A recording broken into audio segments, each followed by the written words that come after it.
Hello, my name is Kai, and today I'm going to show you the simple trick of shooting multiple exposure with your Diana Mini.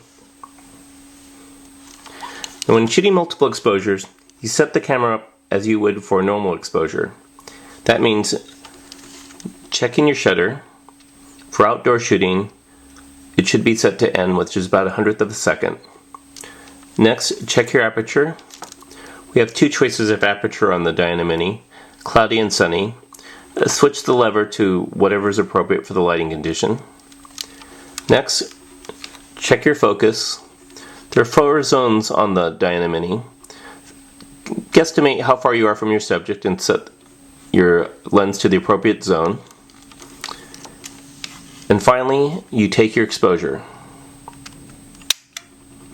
Now normally, you would next advance the film to the next frame, but with multiple exposure, you skip that step and take another exposure on the same frame. So the next steps are pretty much the same.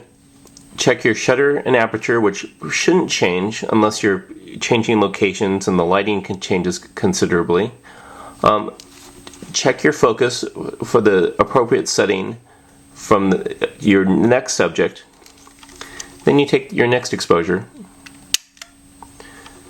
And then you kind of just repeat yourself until you've taken as many exposures as you want.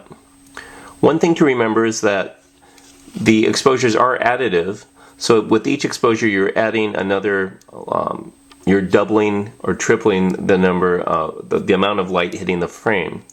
So if you take too many exposures on the same frame, there's a possibility you might grossly overexpose your negative. That's something to keep in mind when you're doing this.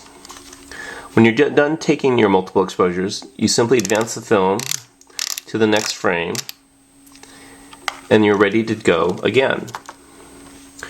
And that's how you do multiple exposure on the Diana Mini.